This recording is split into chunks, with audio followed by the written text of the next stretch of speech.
भारत माता की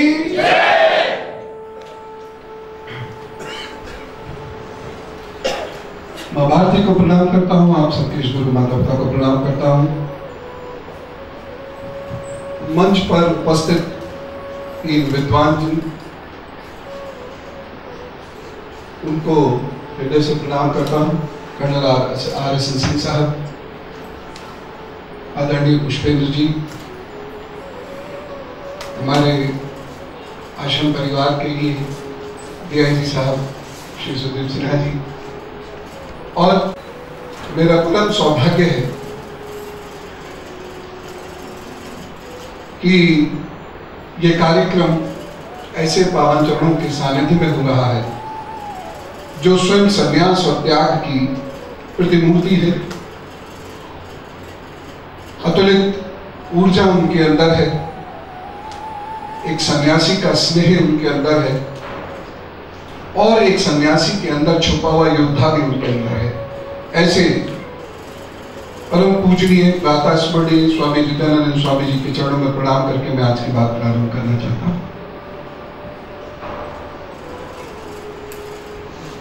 चूंकि हमारे मध्य में जो विद्वान हैं वह इस विषय के महान जानकार हैं, तो मेरा प्रयास यही रहेगा मैं बहुत कम बोलूं और आप इस महत्वपूर्ण विषय को उन्हीं के मुख से सुनिएगा।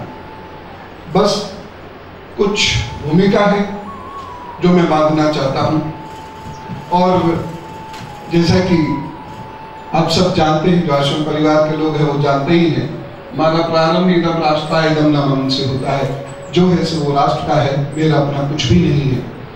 और जो समाज इसका पालन करता है उसको आसानी से खतरे नहीं आते, लेकिन भारतीय समाज ने कहीं इसका पालन करना किसी समय में छोड़ दिया था, इसलिए उस पर तमाम किस्म के खतरे मंडराने लगे हैं। आज का जो विषय है, पाकिस्तान का भारत के विरुद्ध जो षड्यंत्र रहता है, और उसमें भी स्पेशल रेफरेंस टू कश्मीर, जिसको हमें से बहुत सारे लोग दरअसल समझ ही नहीं पाते हैं। और हम लोग जिन बातों को उठाते हैं या जिन बातों पर हम लोग घर में कभी ड्राइंग रूम में डिस्कस कर लेते हैं, दरअसल वो तो टिप ऑफ द आइसबर्ग भी नहीं है। तो ये कितनी गहरी बात है। एक बात तो ये है, दूसरी चीज ये कि सिक्योरिटी का इशू है, यह डिफेंस का इशू है, और इस इशू को मैं आप तक क्यों पहुंचाना चाहता हूं यह बहुत महत्वपूर्ण है। इससे आप सीधे कैसे जुड़े हुए हैं यह जानना बहुत जरूरी है, क्योंकि भारतीय समाज कहीं स्वयं को राष्ट्र से अलग रखकर देखता है। इसीलिए आज ये विषय में जो महत्वपूर्ण बात है वो ये है, षड्यंत्र नीति के बारे में बहुत सारे तबसरे आप रोजाना सुनते हैं टेलीविजन पर, लेकिन इसमें आपकी क्या, मेरी क्या भूमिका है, इसमें नागरिकों की क्या भूमिका है, सिटीजन्स इसके लिए कैसे रिस्पॉन्सिबल है, सिटीजन्स को इसमें क्या करना है, आज इस विषय पर चर्चा होगी। और बहुत सारे ऐसे फैक्ट्स हैं, क्योंकि हमारे बीच में जो लोग इस पर बात करने जा रहे हैं वो सीधे चीजों से जुड़े हुए हैं, वो उनके सीधे अनुभव है। और उसमें मैं श्री कर्नल RSN सिंह साहब का नाम तो विशेष रूप से लेना चाहूंगा, क्योंकि उन्होंने जब टेलीविजन पर इस विषय पर चर्चा करनी शुरू की थी, तो ये वो दौर था जब हम ऐसी चर्चाएं मोहल्ले के नुक्कड़ों पर भी नहीं करते थे, डरते थे। ज्ञान भी था लेकिन एक डर था हमारे अंदर। उन्होंने राष्ट्रीय चैनल पर जाकर जिस बेबाकी से और तर्क से अपनी बातें रखनी शुरू करी, उससे निश्चित रूप से भारत के अंदर एक स्पंदन उत्पन्न हुआ, सत्य के प्रति आग्रह उत्पन्न हुआ, लोगों ने उस सत्य को सीखा, समझा, जाना, और आज लगभग हर टेलीविजन चैनल उन विषयों पर खुल के चर्चा कर रहा है। और इसका एक बहुत बड़ा परिणाम सामने आया, राष्ट्रवाद का उदय। तो ऐसे विद्वजन हमारे बीच में है जो सीधे सीधे उनसे जुड़े हुए हैं। पुष्पेंद्र जी पत्रकार है, असाधारण पत्रकार है।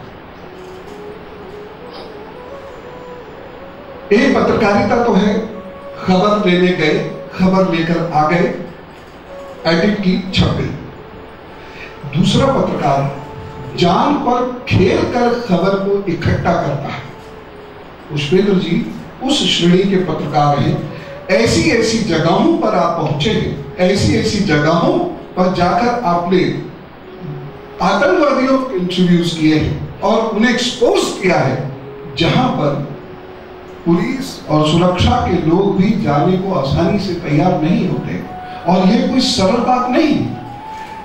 हम लोग फिल्म्स में देखते हैं, और फिल्म्स में जब इसकी बात होती है तो एक बड़ा रोमांच आता है। वह उस रोमांच को पिछले न जाने कितने दशकों से रोज अपने जीवन में फेस कर रहे हैं, और उन्होंने जो ज्ञान दिया है वो अद्भुत है। और शायद वो अपनी किस्म के एक पहले ऐसे पत्रकार हैं जो हिंदुस्तानी हैं, एक राष्ट्रवादी चिंतक हैं, समालोचक हैं, बावजूद उसके हिंदुस्तान की कोई खबर जब पाकिस्तान में चलती है तो माध्यम वही बनते हैं, और वो उस मंच पर भी हिंदुस्तान की बात उसी हिम्मत के साथ उठाते हैं। हम लोग में से कितने लोग तो झंडा जलाने में हमारे हाथ कांप रहे थे, वह पाकिस्तान के मीडिया पर रोजाना उस खतरे को झेलते हैं, अपनी बात कहते हैं, और बात कहने के बाद ऐसा नहीं वो पाकिस्तान नहीं जाते, वह पाकिस्तान भी जाते हैं। पाकिस्तान में उनके बहुत सारे दोस्त भी हैं। पाकिस्तान में क्या क्या होता होगा तो खैर मैं भी नहीं बताना चाहूंगा, वो चाहे तो स्वयं बताए तो एक अलग बात है। लेकिन रोजाना इस प्रकार के खतरों से जूझते हुए बहुत सारी चीजें उन्होंने जो अपने दिल में जज्ब की होंगी, आज वह ऐसे कुछ जज्बात हमारे सामने लेके आएंगे। डीआईजी साहब वह इस वक्त ट्रेनिंग के इंचार्ज है, उन जाबाजों की ट्रेनिंग के इंचार्ज है जो भारत के महत्वपूर्ण प्रतिष्ठानों की, चाहे वो एयरपोर्ट हो और चाहे वो न्यूक्लियर रिएक्टर्स हो, वो वहां की रक्षा करते हैं। वह उनकी ट्रेनिंग के इंचार्ज हैं। बेहद सरल स्वभाव के हैं। आप को जान के सुखद आश्चर्य भी होगा, आश्रम परिवार से ही हैं, और उनका जो कंट्रीब्यूशन है और जो अंडरस्टैंडिंग है सिक्योरिटी इश्यूज की, वह अपने आप में अद्भुत है। तो इस विषय पर इन लोगों से बात करेंगे। 9 ऐसे में उपविषय आते हैं, 9 ऐसे उपविषय आते हैं जिस पर बात होनी चाहिए। वो है, और मैं अपने एक्सपर्ट पैनल से ये गुजारिश भी करूंगा, रिक्वेस्ट भी करूंगा कि इन विषयों पर हम लोग सुनना समझना चाहते हैं। पहली चीज, कश्मीर में वो कौन लोग हैं जो भारत के विरोधी हैं? कौन लोग हैं? सारे लोग नहीं है, ये बात तय है। और कर्नल साहब इसके बारे में बहुत गहराई से आपको बताएंगे, और जब आप सुनेंगे तो आपको एक अजीब सा दुख होगा। यह बात मैं उन्हीं पर छोड़ता हूं। दूसरी चीज, पाकिस्तान कश्मीर में आतंकी अभियान क्यों चला रहा, इससे उसको क्या फायदा होने जा रहा है। तीसरी चीज, जो कश्मीर में पाकिस्तान कर रहा है या जो बाकी स्टेट्स में पाकिस्तान कर रहा है, क्या पाकिस्तान की जनता को उसका समर्थन प्राप्त है? यह बहुत महत्वपूर्ण प्रश्न है, और मेरे ख्याल से भाई पुष्पेंद्र जी इसको बहुत अच्छे से हमें बता सकते हैं। एक और चीज बताना चाहता हूं, यहां इतने लोग बैठे, आपको सच में यह नहीं पता होगा कि आपके इर्द गिर्द बैठा हुआ कौन सा व्यक्ति आपकी रिपोर्टिंग पाकिस्तान को कर रहा होगा। इस कदर उनके जासूस, जिनको हम स्लीपर सेल्स कहते हैं, हमारे बीच में पैगस्ट है। ये कौन है स्लीपर सेल? चीजें उतनी आसान नहीं है, इसलिए मैं आपसे कह रहा हूं बहुत ध्यान से चीजों को समझने की कोशिश कीजिएगा। भारतीय समाज के अंदर के वो कौन लोग हैं जो उनकी मदद करते हैं? नहीं तो किसी दूसरे मोहल्ले में जाकर आप किसी को अपशब्द नहीं कह सकते। वो लोग दूसरे देश में जाकर बम फोड़ाते हैं, तो आखिर वो कौन लोग हैं जो उनकी भारत के अंदर मदद करते हैं? देश के अंदर आतंकवादियों को फंड कहां से आता है? कौन उस फंड का संचालन करता है? इस फंड का इस्तेमाल किस प्रकार से होता है? हम अपने एक्सपर्ट पैनल से यह भी जानना चाहेंगे, और इसमें मेरा विशेष निवेदन स्वामी जी से भी रहेगा, खतरा कितना है? चीजें उतनी सरल है नहीं, इसलिए आप ये जरूर सुनिएगा, समझिएगा। और जिन लोगों के बच्चे अभी यहाँ नहीं आए हैं वो घर में जाके उनके साथ डिस्कस जरूर करें, मोहल्ले के लोगों से, अपने फ्रेंड से ये डिस्कस जरूर करें खतरा है कितना। हम ये भी जानना चाहेंगे कि पाकिस्तान के जो बम शेल्स हैं which are painted by green, are they really red?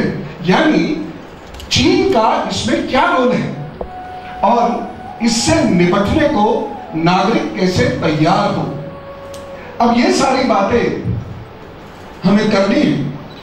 3 मई को ये दिमाग में मेरी चीज आई, गुस्सा तो रोज ही रहता है इस बात को लेके, एक यही शायद ऐसी चीज है जिसको लेके मैं किसी भी हद तक भड़क जाता हूं। और हमने उसी आक्रोश में हम क्या कर सकते हैं, कुछ तो करना है। ड्राइंग रूम के अंदर बैठकर बात करना मुझे बहुत बुरा लगता है। अंधेरे को कोसने से तो अच्छा एक छोटा सा दीपक जला ले। तो हमने पाकिस्तान का झंडा जला दिया। बहुत सारे लोग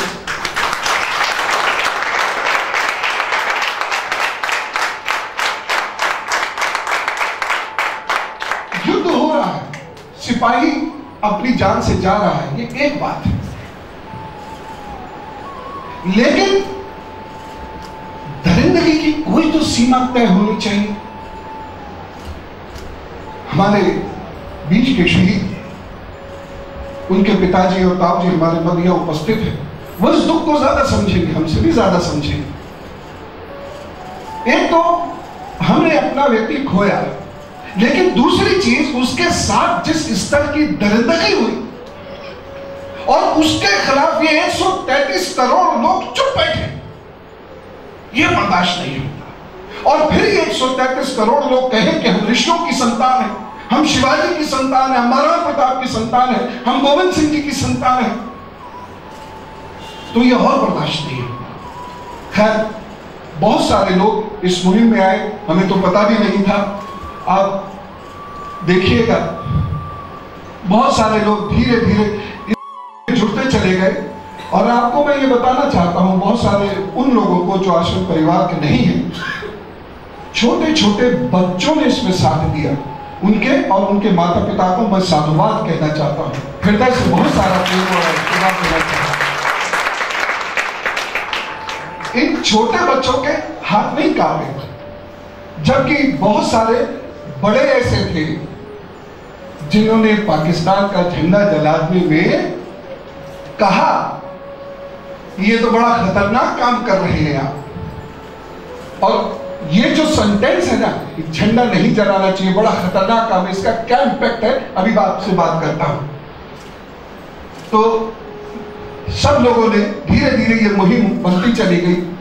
मुझे लगा कि एक छोटे से कागज पर, क्योंकि झंडा एक देश के स्वाभिमान का प्रतीक होता है, एक देश की संप्रभुता का प्रतीक होता है, और उसको यदि हम जलाते हैं तो हम उस देश की संप्रभुता को चुनौती दे रहे होते हैं। मैंने कहा कागज पर झंडा बनाओ और जला दो, और छोटे बच्चों के दिमाग में ये बात आ गई। और बहुत सारे छोटे बच्चे देश के कोने कोने से, यहां तक कि देश के बाहर से भी उन्होंने झंडे जलाए और उसकी तस्वीरें हमको भेज दी। बहुत सारे इसमें वो लोग भी होंगे जिन्होंने तस्वीरें नहीं भेजी, असंख्य तस्वीरें हैं, मैं तो थोड़ी सी आपको दिखा रहा हूं, बस असंख्य तस्वीरें हैं।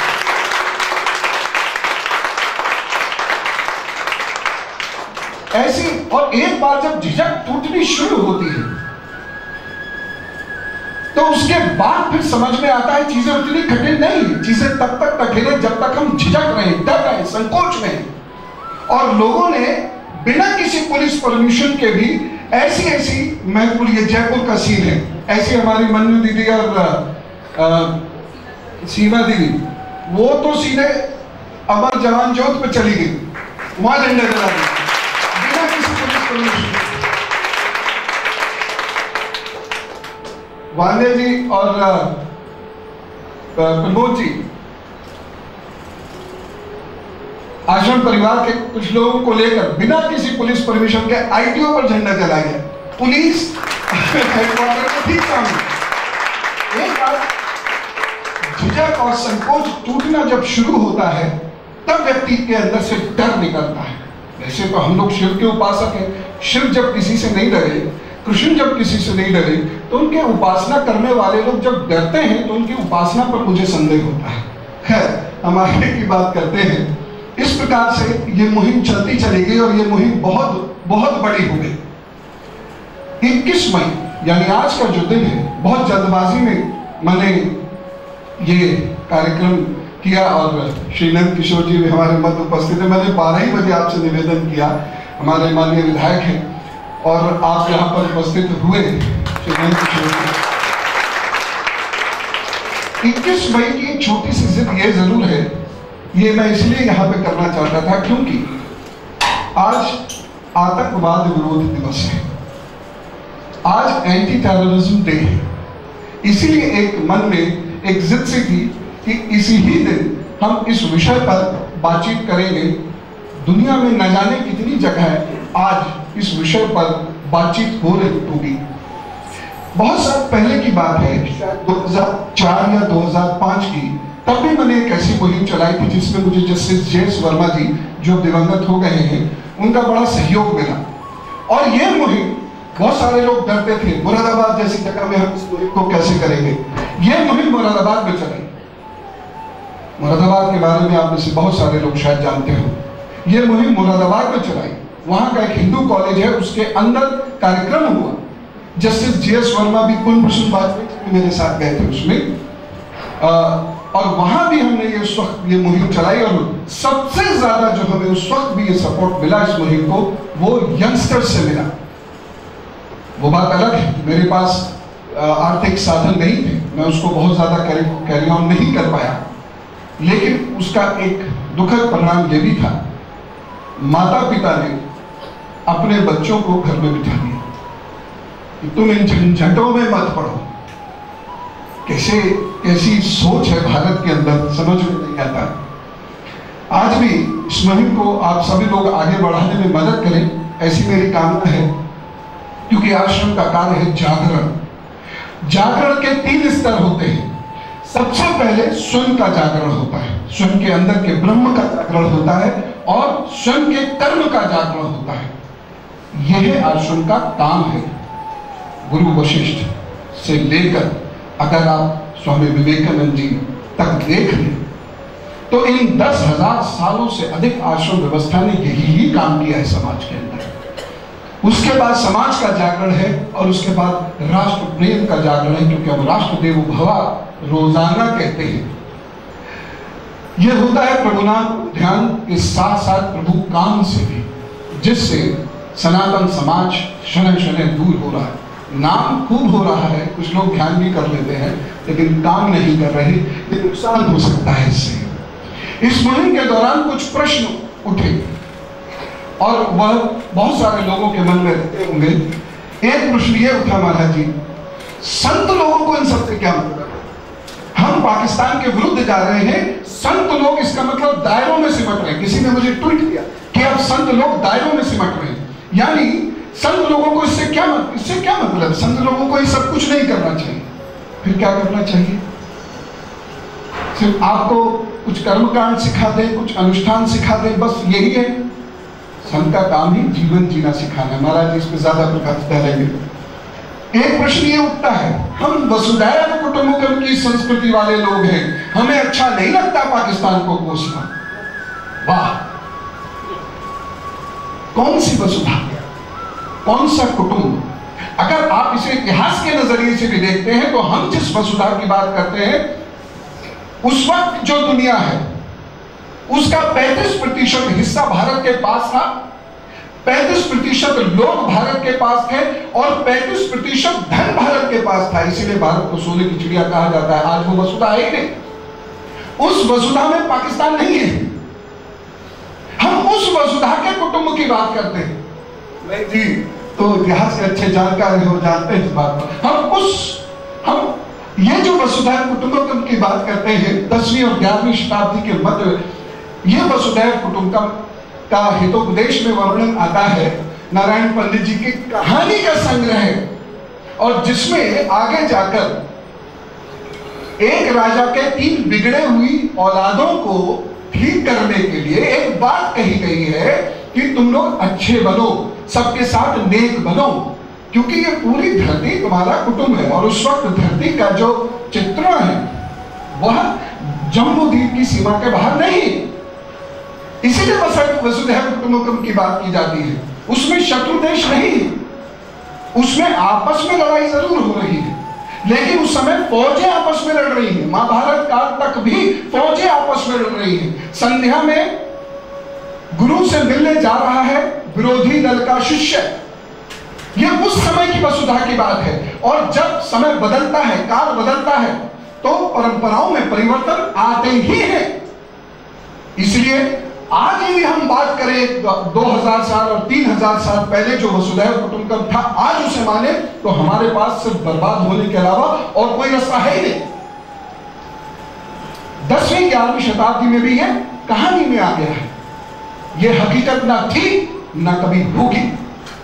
इसलिए कभी भी हमें ना ऐसी बातें स्वयं करनी चाहिए और ना ही बच्चों को ऐसी बातें सिखानी चाहिए जिससे जब उनके ऊपर कोई कुठाराघात हो तो वह इसी पीड़ा से मर जाए कि हाय, मैंने किताब में क्या पढ़ा था और समाज में सड़क पर करके मुझे क्या दिखा। अगली बात, किसी ने कहा अब झंडा मत जलाओ। कुछ लोग तो हमारे पीछे ही पड़ गए, फिर उन्होंने कॉम्प्रोमाइज किया, अच्छा झंडा मत जलाओ, पुतला जला दो। ये क्या बात है? एक आर्ग्यूमेंट है अहिंसा परमो धर्म, लेकिन वो पूरा श्लोक क्या है ये भी आप लोगों को दिख रहा है। अहिंसा परमो धर्म, धर्म हिंसा तथा बचा। धर्म की रक्षा के लिए खड़ा होना पड़ेगा। अब हम जिस अहिंसा की बात आज करते हैं, मैं ये नहीं कह रहा हूं मैं हिंसा का समर्थक नहीं हूं, लेकिन हमारी अहिंसा क्या है जिसमें हम आक्रामक नहीं है, हम किसी पे कभी हमला नहीं करते। और कल श्री पुष्पेन जी ने बहुत ही अच्छे मुद्दे की तरफ ध्यानाकर्षण किया, वो ये था हमारा एक व्यक्ति जो जेन्युइनली हमारा है और जो जासूस नहीं हो सकता, पाकिस्तान उसे फांसी देने को तैयार है। जादव जी सब लोग जाने हैं। हम वो लोग हैं कि उनके चार जासूस हमने पकड़े अभी कुछ समय पहले ही, और हमने उन्हें पर्सन नॉन ग्रेटा करार दिया और कहा जाओ पाकिस्तान में वापस जाओ। यह है अहिंसा। हम ये हैं, हम आक्रमण नहीं करते, हम किसी को सताते नहीं, लेकिन कभी जब हमें कोई सताएगा हम तब खड़े ना हो, ऐसा नहीं हो सकता। और जो लोग अहिंसा का पाठ हमें पढ़ा रहे थे, उनकी फेसबुक पे जब हमने जाके देखा तो हिंसा भरी पड़ी थी। कार में खरोच पड़ोसी मार गया, उससे लड़ने मरने को तैयार है, लेकिन जब झंडा जलाने की बात आती तो हमें हिंसा का पाठ पढ़ा रहे। पति पत्नी आपस में किसी भी हद तक लड़ाई को जा रहे हैं, पड़ोसी भी एंजॉय कर रहे हैं वो लड़ाई, लेकिन जब पाकिस्तान से लड़ने की बात आ रही है तो अहिंसा। द्वंद्व में जीना बंद करना चाहिए समाज को, और याद रखना चाहिए धर्मो रक्षति रक्षता। और दूसरा सूत्र है इदम राष्ट्राय इदम नामम, हमेशा याद रखना। भारत और हमारा संघर्ष ये साथ साथ उपजे हैं, और ना भारत का कोई अंत है ना हमारे संघर्ष का कोई अंत है। भारत की जियो स्ट्रेटेजिक लोकेशन हमेशा से ऐसी रही है, भारत की प्रकृति और नेचुरल रिसोर्सेज हमेशा से ऐसे रहे हैं कि भारत को पूरी दुनिया के संघर्ष का सामना करना पड़ेगा, क्योंकि चोर डकैत लुटेरे सदा वहीं पर मंडराते हैं जहां पर धन होता है, संपदा होती है। और इसीलिए पूरी दुनिया के चोर डकैत लुटेरे भारत के इर्द गिर्द हमेशा से इकट्ठे होते रहेंगे। इसलिए हमारे समाज को संघर्ष के लिए सदा तैयार रहना चाहिए, चाहे वो संघर्ष छोटा सा हो नौकरी पाने के लिए, और चाहे वो संघर्ष राष्ट्र के लिए खड़े होने के लिए हो, लेकिन सदा तैयार रहना। बाकी तो सामान्य प्रश्न आते ही रहे, हम पाकिस्तानी जैसे क्यों बन रहे हैं, हम झंडा जला रहे थे, हम पाकिस्तानी जैसे क्यों बन रहे हैं, झंडा नहीं जलाना चाहिए, इंसानियत के विरुद्ध है, झंडा नहीं जलाए कानून के विरुद्ध है। पता नहीं किस कानून को पढ़ के आए थे। कुछ लोगों ने ये कहा झंडा जलाने से मुसलमान भाई नाराज हो जाएंगे, तो यहाँ एक भैया हैं आगरा से, उन्होंने जब झंडा जलाया तो शायद 2 तो सब मुसलमान भाई थे, कोई भी नाराज नहीं हुआ। हैदराबाद मुझे तो नाम भी है उनका याद, जावेद शायद नाम था उनका, और उन्होंने अपनी टीम को लेकर ये काम कर दिया। उसके बाद लोग कहते हैं हर देश को सम्मान देना चाहिए, और पाकिस्तान जैसे देश को अगर कोई सम्मान दे सकता है तो उसकी बुद्धि पर मैं तरस खा सकता हूं, उससे ज्यादा और कुछ नहीं कर सकता। लेकिन एक आर्ग्यूमेंट जिस समय चिंतित हुआ वो ये था, बहुत सारे लोगों ने कहा कि आप ऐसा काम मत करो, पाकिस्तानी आपको टारगेट कर लेंगे। यही एक खतरे की घंटी है, क्योंकि आज का युद्ध साइकोलॉजिकल वॉरफेयर का युद्ध है। आज मनोवैज्ञानिक युद्ध लड़े जाते हैं। क्लॉज़विट्ज़ एक 18वीं शताब्दी का एक डिफेंस एनालिस्ट हुआ है, डिफेंस थिंकर हुआ है, उसने टोटल वॉर का कॉन्सेप्ट दिया था 18वीं शताब्दी में। ये टोटल वॉर का एज है, इसमें घर परिवार तक के लोग भी उस युद्ध में शामिल हैं। सीरिया में अभी आपने देखा होगा, सेकेंड वर्ल्ड वॉर में आपने देखा होगा, हिरोशिमा नागासाकी पे क्या हुआ, ये टोटल वॉर के कॉन्सेप्ट हैं। आज टोटल वॉर का युद्ध है, बच नहीं सकते आप उससे। आप एक पत्रकार हैं, आप एक शिक्षक हैं, आप बच नहीं सकते। आप एक बिजनेसमैन, एक पॉलिटिशियन हैं, उस युद्ध का हिस्सा हैं, उससे नहीं बच सकते आज, क्योंकि संपूर्ण युद्ध होता है, और जो संपूर्ण युद्ध होता है उसकी तैयारी पैरेलल होती है। रोज वो युद्ध लड़ा जाता है, इसीलिए पाकिस्तान रोज वो युद्ध लड़ता है। रोज उसकी स्ट्रेटेजी में कुछ परिवर्तन होते हैं जो हमारे एक्सपर्ट्स बताएंगे, और वो बेहद खतरनाक है। लेकिन जिस वक्त हम मन से डर गए, हम युद्ध हार गए, हम हार गए। अगर भारत की एक बड़ी जनता, और दुर्भाग्य से यदि भारत का युवा ये सोचता है कि पाकिस्तान कुछ बुरा कर देगा हमारा, हम क्यों इस झंझट में उलझे, मतलब बहुत चिंताजनक है, क्योंकि साइकोलॉजिकल वॉरफेयर है। इसमें आप डर गए तो लड़ाई हार गए। ISIS भारत में जम चुका है। कितना जम चुका है एक्सपर्ट्स बता देंगे। एक इस्लामिक मिलिट्री अलायंस बन चुका है।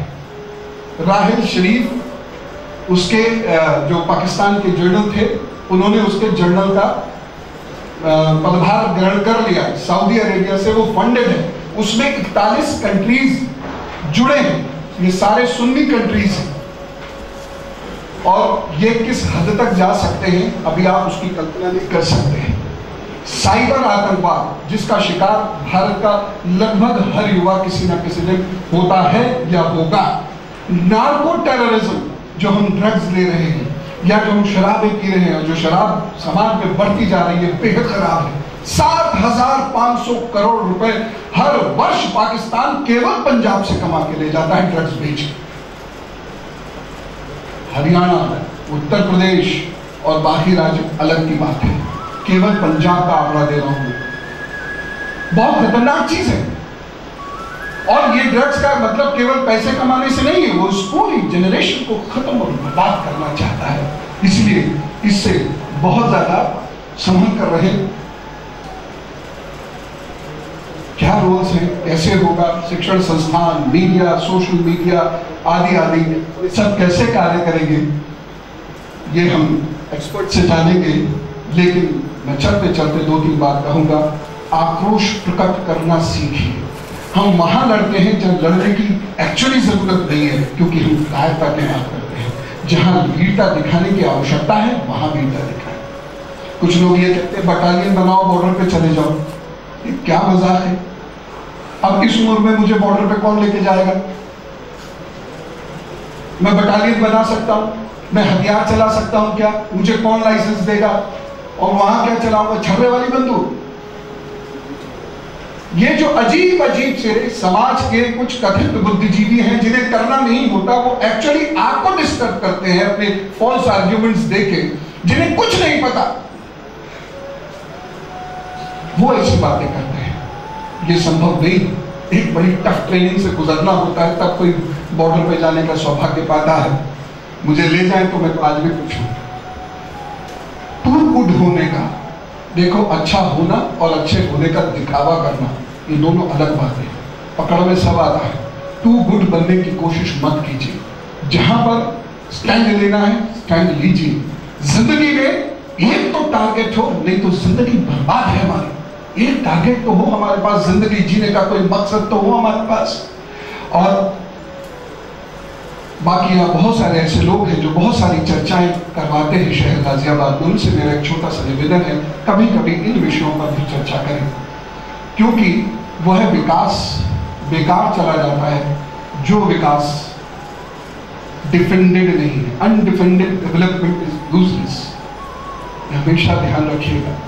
अब ब्रिटेन वुड्स कॉन्फ्रेंस के युग चले गए हैं जहां हम कहते थे defence is against the development. अब वो युग आ चुका है जहां अगर विकास की रक्षा नहीं हुई तो विकास बेकार हो जाएगा। इन शब्दों के साथ मैं शायद थोड़ा सा समय ज़्यादा ले गया, क्षमा चाहते हुए। और मैं चाहता हूँ ये जो 9 बिंदु और कुछ प्रश्न हैं ये अपने तरीके से हमारे एक्सपर्ट्स लेंगे। और ये बहुत किस्मत से ऐसा मौका मिलता है कि जहाँ 4 ऐसे विद्वजन हैं, 4 ऐसे एक्सपर्ट्स हैं जिन्होंने जिंदगी को जिया है, अनुभव है। वह केवल बौद्धिक विश्लेषण नहीं करते घर में बैठकर या अखबार पढ़कर, बल्कि उन जगहों पर रह के उन्होंने काम किया है। इसीलिए इनसे सुनना, इनसे समझना और आपको क्या करना है अपनी जिंदगी में या कैसे इस खतरे से आपको डील करना है, यह जब आप इन लोगों से सीधा सुनेंगे तो आपको एक बहुत अच्छा अनुभव होगा जो आप साथ लेकर जाएंगे। और इस अनुभव को कृपा करके अपने मित्र बंधुओं के साथ, घर में बच्चों के साथ, बुजुर्गों के साथ शेयर करें। मैं जो राखी जो भी मैं कुछ छोटा मोटा यहाँ कंट्रीब्यूट कर पाया हूँ, नेशनल डिफेंस फंड होता है भारत के अंदर, मैं जो भी कर पाया ये सब आप लोगों की ताकत है, आश्रम परिवार की ताकत है। और आश्रम परिवार जिस तरीके से मेरी हिम्मत बनता है, मेरे कमर की रीढ़ बनता है, मैं उसकी वजह से कुछ कर पाता हूँ। इसलिए आप सभी लोगों को पुनः बहुत सारा साधुवाद और भारत माता की